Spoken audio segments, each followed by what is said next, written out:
अस्सलामुअलैकुम, welcome to another video of TypeScript. उम्मीद है कि आप सब लोग खैरियत से होंगे और रेगुलरली अपनी टाइपस्क्रिप्ट की प्रैक्टिस कर रहे होंगे। आज जो हम लोग एसिंक्रोनस प्रोग्रामिंग के एक मॉडर्न कॉन्सेप्ट को पढ़ने वाले हैं जिसका नाम है एसिंक अवेट। तो चलिए शुरू करते हैं अपनी इस एसिंक अवेट की वीडियो को। Async await is a modern way to handle asynchronous operations in TypeScript. ये कह रहे हैं कि जो हमारे पास एसिंक अवेट है वो एक हमारे पास मॉडर्न तरीका है जितने भी हमारे एसिंक्रोनस ऑपरेशंस होते हैं उनको हैंडल करने के लिए।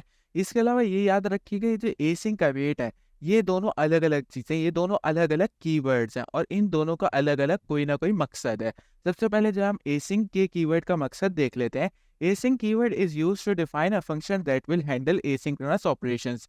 ये कह रहे हैं कि भाई एसिंक का कीवर्ड जो है वो हमारे लिए काम क्या करता है, ये हमारा एक फंक्शन डिफाइन कर देता है और वो जो फंक्शन डिफाइन करता है उसका क्या काम होता है, वो हमारे एसिंक्रोनस ऑपरेशंस को हैंडल करता है। It ensures that the function returns a promise. और ये इंश्योर करता है कि ये जो हमारा फंक्शन होगा जो एसिंक ने डिफाइन किया है वो हमें रिटर्न में एक प्रॉमिस दे। इसके अलावा जो अवेट का कीवर्ड है वो कह रहा है await keyword is used inside an async function to pause the execution until a promise is resolved.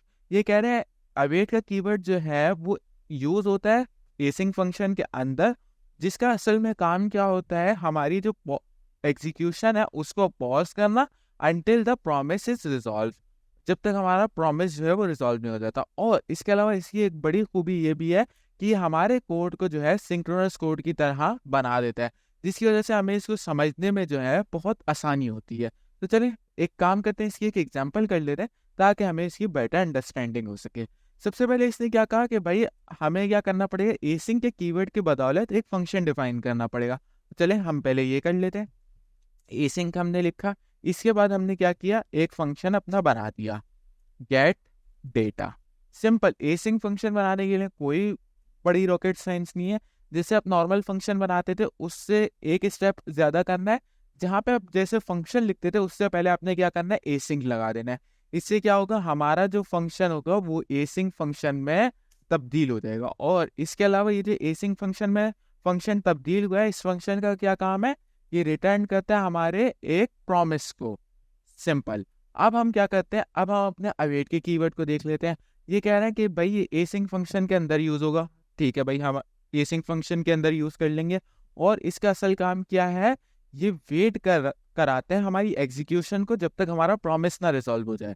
अब इसके लिए हमें क्या करना पड़ेगा, एक प्रॉमिस बनाना पड़ेगा। वो मैंने ऊपर कहीं बनाया हुआ है।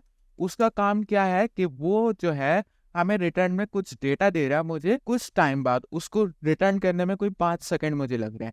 तो अब मुझे तब तक के लिए जो है अपने कोड को वेट कराना है, एसिंक्रोनस बनाना है। तो मुझे क्या करना पड़ेगा, एक मैं वेरिएबल बना लेता हूँ कॉन्स्ट डेटा, ताकि मुझे पता चल जाए। डेटा का वेरिएबल मैंने इसलिए बनाया ताकि मुझे पता चल जाए कि भाई जितना भी मेरा डेटा आ रहा है वो किसके अंदर स्टोर हो रहा है, डेटा के कीवर्ड के अंदर। अब आगे मैं क्या करूंगा, इक्वल्स टू एंड देन मैं लगा दूंगा अवेट। अब जैसे ही मैंने अवेट लगाया, अब ये क्या करेगा, यहाँ पे इस लाइन में अवेट के आगे जो भी फंक्शन मैं कॉल करूंगा उसमें जितना भी टाइम लग रहा होगा ये उतने टाइम के लिए वेट करा देगा हमारी इस लाइन को। सिंपल। एसिंक फंक्शन की हमारी एक बड़ी और खूबी ये है कि जिस लाइन में हम अवेट लगाते हैं सिर्फ ये उस लाइन को ही जो है एसिंक्रोनस बनाता है, बाकी सारे कोड को ये सिंक्रोनस ही रहने देता है। ठीक है, इसके बाद मैं क्या करता हूँ, अपना फंक्शन कॉल कर देता हूँ जो कि मैंने बनाया है फेच डेटा के नाम से। एक सेकंड, मैंने स्पेलिंग मिस्टेक कर दी। फेच डेटा, ये फेच डेटा का फंक्शन क्या कर रहा है, मैंने यहाँ पे कॉल तो करा दिया, ये मुझे कोई डेटा रिटर्न में दे रहा है। अब वो कैसे दे रहा है वो हम लोग बाद में देखेंगे, बट अभी के लिए क्या किया इसने, जो है मुझे कुछ डेटा रिटर्न में दे दिया। अब मैं क्या करता हूँ, लॉक करा लेता हूँ अपने डेटा को। अभी के लिए अगर हम देखें तो मैंने जो है एक ऊपर कहीं पे फंक्शन डिफाइन किया हुआ था फेच डेटा का, इसमें से डेटा आने में रिटर्न में कुछ टाइम लगेगा। तो मैंने क्या किया, उसको जो है अवेट के साथ लगा के एक वेरिएबल में स्टोर कर दिया और उस वेरिएबल को जो है कंसोल लॉक करा लिया। अब जो इसको चला के देखते हैं, मैंने अपना फंक्शन जो है कॉल नहीं किया हुआ था गेट डेटा, इस वजह से जो है हमारा कंसोल लॉक हुआ नहीं। मैं अब क्या करता हूँ, गेट डेटा को कॉल कर लेता हूँ। अभी मैंने गेट डेटा को कॉल कर लिया। अब जो है मैं अगर दोबारा कमांड चलाऊँ, ये देखें थोड़ी देर इसने दोबारा वेट किया क्योंकि मेरा प्रॉमिस अभी रिजॉल्व हो रहा है। ये मेरा प्रॉमिस रिजॉल्व हुआ और इसने क्या किया, मुझे रिटर्न कर दिया कुछ नेम जो भी मैंने डेटा रिटर्न कराया था उस फंक्शन से। सिंपल, यही हमारे पास ये काम होता है एसिंक अवेट के फंक्शन का। अब ये देखें कि ये जो अब एसिंक अवेट का मैंने फंक्शन बनाया हुआ है, इसको समझने में आपको कितनी आसानी हो रही है। आपको आराम से समझ आ रहा है कि भाई ये डेटा है, इसको वेट करा दिया, ये कोई फैच डेटा का फंक्शन होगा जिससे डेटा आ रहा है। सिंपल, ये इतना आसान काम है। अब जो है हम लोग इसको थोड़ा सा स्टेप अप करते हैं और इसकी जो है एक और एग्जांपल ले लेते हैं जो मैंने बनाई भी यहाँ पे। इससे मैंने क्या किया भाई, इसमें जो है मेरे एक फंक्शन बनाया हुआ है फैच डेटा के नाम से, दूसरा फंक्शन बना हुआ है प्रोसेस डेटा, तीसरा फंक्शन बना हुआ है सेव डेटा। ये 3 फंक्शन मैंने बनाए हुए हैं। इन तीनों फंक्शन के अंदर क्या हो रहा है, एक प्रॉमिस रिटर्न हो रहा है जो कि 1 सेकंड के बाद रिजॉल्व हो जाता है और उसके अंदर कुछ ना कुछ रिटर्न में आ रहा है मेरे पास। इसी तरह ये हमारे पास तीनों फंक्शंस में हो रहा है। अब आपको याद होगा कि हम जब नॉर्मल प्रोमिसेस यूज करते थे उसके अंदर हमें जो है डॉट देन लगाना पड़ता था। असल में मसला क्या आता था हमारे पास कि हम डॉट देन में खो जाते थे। इतने डॉट देन हमें लगाने पड़ जाते थे कि हमें जो है बहुत मसले मसाइल होते थे, हम कोड ही नहीं समझ पाते थे अपना। तो इस वजह से हमें जो है एसिंक अवेट को मुतारिफ कराना पड़ा था। अभी जो हम लोग सबसे पहले इसको डॉट देन के थ्रू करके देखेंगे, फिर उसके बाद इसको एसिंक अवेट में लेके जाएंगे। सिंपल, यहाँ मैंने फंक्शंस बनाए हैं अपने जो कि प्रोमिसेस रिटर्न कर रहे हैं। अब यहाँ पे मैंने क्या किया, यहाँ पे मेन काम यहाँ से स्टार्ट हो रहा है। फैच डेटा, उसको मैंने कॉल किया, उसके अंदर जो है डॉट देन मैंने पहले लगाया, उसके अंदर से मैंने रिटर्न किया, उसके अलावा दोबारा डॉट देन लगाया। ये देखिए कितने डॉट देन कर रहा हूँ। उसके बाद फाइनली डॉट कैच आया। 3 डॉट देन में ही जो हम लोग इतने फंस गए कि हमें जो है सही से समझ नहीं आ रहा कि ये डेटा कहाँ से कहाँ जा रहा है, किस तरह हम इस डेटा के साथ खेल रहे हैं।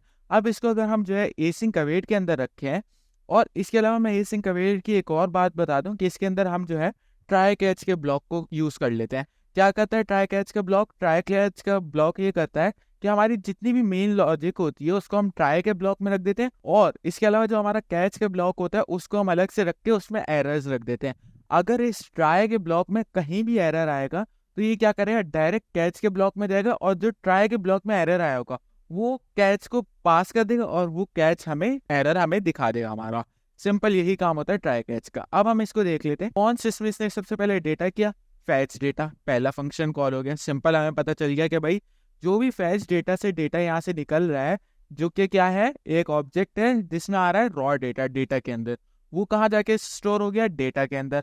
अब उस डेटा को हमने क्या किया, एक हमने प्रोसेस डेटा का फंक्शन कहीं बनाया होगा, हाँ बनाया हुआ है, उसके अंदर हमने पास कर दिया उसी डेटा को। ठीक है भाई, पास कर दिया, हमें समझ आ गया ये भी। इसके अलावा हमने तीसरे में क्या किया, हमने डेटा सेव कराने गए, हमने डेटा सेव भी करा दिया। हमें कितना आराम से पता चल गया कि भाई हमारा जो है डेटा कहाँ से कहाँ जा रहा है। और यही जब हम डॉट देन में देख रहे थे हमें इतनी आसानी से समझ नहीं आ रहा था, हमें बहुत मसले मसाइल हो रहे थे डॉट देन को समझने में। ये देखिए कितनी आसानी से इसने हमें जो है बता दिया कि हमारा डेटा कहाँ से कहाँ जा रहा है और हम किस तरह का प्रोग्राम को एग्जीक्यूट कर रहे हैं। आई होप आप लोग को समझ आई होगी। फिर मिलेंगे एक न्यू वीडियो में, तब तक के लिए अल्लाह हाफ़िज़।